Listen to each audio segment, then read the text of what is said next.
Peace, family. Well, I like a lot of you. We watched the debate last night, and let me be clear. I don't subscribe to any um, left, right of this political system. I think both of them are trash.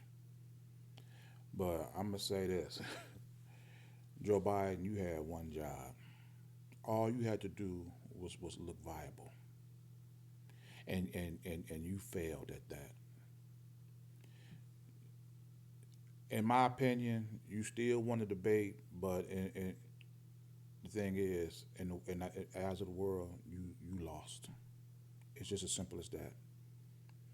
There is no coming back from that performance. And as I'm watching the news this morning, my man made a good point. He said that Joe Biden, you set up this venue, the time, and everything.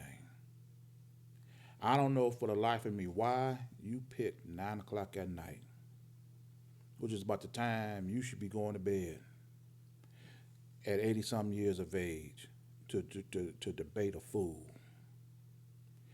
When you are arguing with the fool, you have got to be at your peak performance because that's frustrating as it is. And then to compound the problem, you allow the microphones to be muted when it's not their turn to speak. You play right into Donald Trump's hand. He is an unhinged, undisciplined person. And by muting his microphone, you forcing him not to interrupt you. You forcing him not to show his weakness, his immaturity, his adolescence. You should have left them microphones open. And when the world would have seen how Donald Trump, how undisciplined, how uncontrolled he is, he would have made himself look bad. And then once you open up that door, Donald Trump cannot help but walk through it. And Joe Biden, you and your team did that. As bad as Donald Trump is as a political candidate, twice impeached, convicted of sexual assault, convicted on 34 counts of business fraud, got multiple cases pending against him.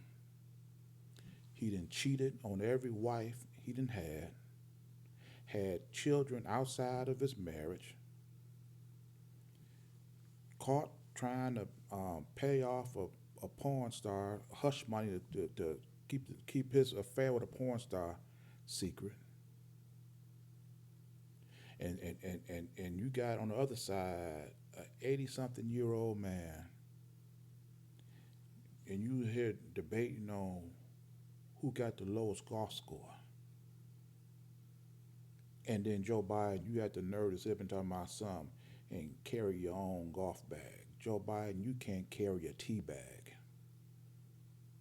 I don't even know how that shows you ain't got the mental capacity right there.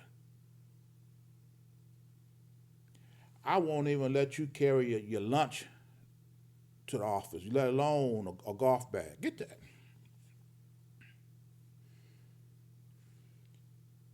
But as bad as Donald Trump is, the sad part is the fact that you got a lot of people in this world, and a lot of these people are black, that's pleasuring themselves right now because of the performance that Donald Trump gave last night. A performance that he wouldn't have been able to do had the microphones not been muted. And as bad as Donald Trump is, in reality, Donald Trump is not bad enough. Not for his supporters. They don't mind that a cheater, a liar, a manipulator won this debate. They would have voted for Donald Trump, and I heard plenty of them say he could murder somebody on the White House steps, and I would still support him. So despite all his misgivings, despite how bad Donald Trump is, he is not bad enough in the eyes of his supporters. The fact of the matter is, you have not seen Melania at no point in time during this whole thing. If you did, if you blinked, you missed her. His own wife don't even support him. But these people, and these are our choices of leadership. Joe Biden, you allow fastball after fastball to go past you. And not only did you swing and miss, you didn't even foul tip it. When Donald Trump sits up here and tells his lies, how Venezuela is pouring out their prisons and their insane asylums and mental hospitals to allow these people to come to the United States, why didn't you ask? Show me the comments from the victims of these criminals that Venezuela is just allowing to leave out. Show me the comments of the victims of these criminals that just leaving to go to the United States to live a better life. Show me the families of the people that's in the mental institutions, the insane asylums, that's being released from these institutions, from the doctors, from the treatment that their families want them to desperately have to get better. They're just allowing these people to come to the United States.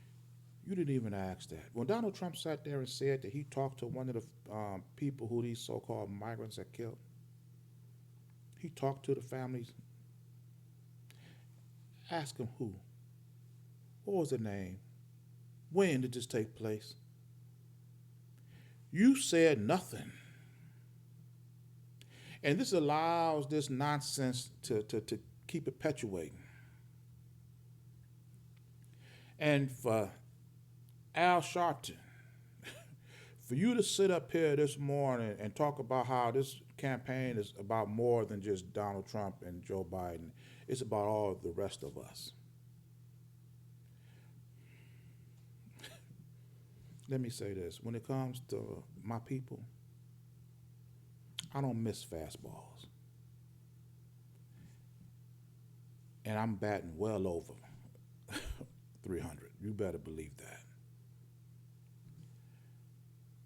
For you, Al Sharpton, to sit up here and your concern is about maintaining what white people have stole and prevented us from doing for ourselves, you are just as bad as Joe Biden. Let me say that the fact of the matter is this. Black people, it is not our business to keep what white people stole in business. This country is 200, almost 50 years old. And these are the two best candidates from either political party that they are presenting for us to be our leaders. If one day was a day that black people would come together and do for themselves, last night should have been it. You don't wake up as any leader of black people after watching last night's performance and sit up here and say that their fate is going to be our fate. As black people, we need to take our hunger, our thirst, our need for education, our jobs, and build our own independent businesses around these principles. So that when things like last night happen, when you see two fools arguing over who's going to be your leader, we have our own leadership. And we can sleep in early and rest peacefully, knowing that we got competent leadership over our existence. Their fate does not have to be our fate, and it won't be if we decide to do for ourselves. Think about it.